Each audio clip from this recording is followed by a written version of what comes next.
an American television news report about the coronavirus.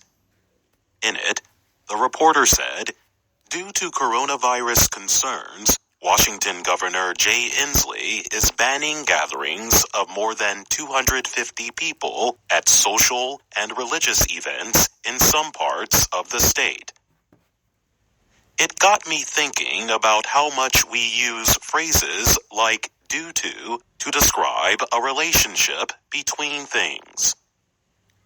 Due to is a preposition, and one of many in English that are formed from two or more words. We call them compound prepositions. The English language has more than 50 compound prepositions, but not all are commonly used. On today's Everyday Grammar program, we will explore a few two-word prepositions that often appear in news coverage, including in stories from our website. They are according to, due to, and rather than. We will begin by briefly discussing what prepositions are and how we use them. A preposition is a word or group of words that shows direction, place or time, or introduces an object. Prepositions are always followed by a noun, proper noun, pronoun, noun phrase, or gerund. For example, in the sentence, "The book is on the table," the preposition on is followed by the noun phrase, the table. Here is our first compound preposition of the day. The preposition according to means as stated or reported by someone who is not the speaker. We often use it to offer official evidence, such as in news stories or research reports. Here is part of a recent story you may have seen on the Learning English website about the wild animals called rhinos. Rhinos are already critically endangered. There are only about 29,000 alive, according to the International Rhino Foundation. Around 5% of the animals are in Kenya.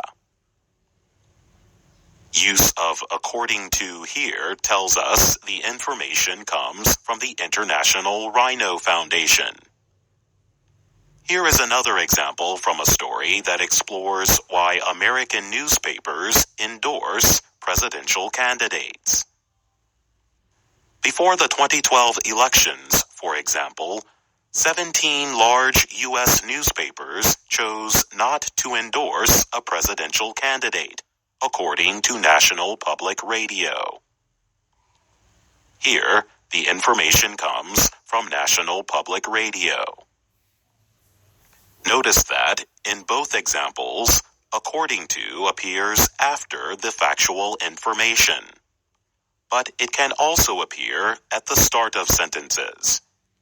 For example, you could say, according to the International Rhino Foundation, there are only about 29,000 alive. Though according to is formal, there are exceptions. Suppose you are on a road trip with family. You are looking at driving directions on your phone. You might say, according to Google Maps, it will take 2 hours and 35 minutes to get to the next town. Though the map information itself is official, in this case, the social situation is informal. Now let's return to the preposition due to. The phrase due to can have a few meanings, but when it acts as a preposition, it means because of something. Due to refers to a reason or cause, such as coronavirus causing bans of large social gatherings in many places. The preposition due to is also somewhat formal. It is common in official announcements or statements and in the news. Here is another example from a story about an environmental concern in China. It uses a statement from a science expert. The ecology of the Yangtze River is close to collapse due to human activity in past decades, Pan said. With due to, the sentence introduces the cause, which is human activity in the past decades. It also talks about a result, which is that the ecology of the Yangtze River is close to collapse. You could also move due to the beginning of the sentence and say it this way. Due to human activity in the past decades, the ecology of the Yangtze River is close to collapse. And finally, we turn to rather than. The preposition rather than means in place of or instead of something or someone. Listen to how it was used in a recent Learning English story about active shooter preparation exercises for American students. Take mental note of the two things that are contrasted. There has been little research on how well the exercises prepare students for an active shooter. In 2007, one study found it better to prepare students for an intruder rather than a shooter. The contrast is between intruders and shooters. In other words, the study showed that preparing students for an intruder is better than preparing them for a shooter.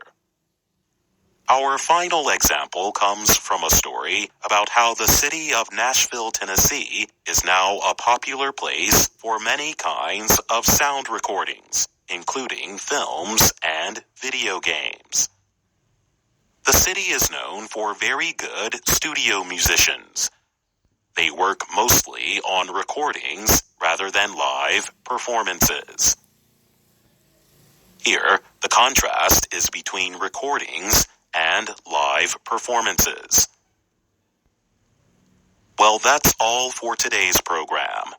Look and listen for these prepositions in VOA Learning English stories and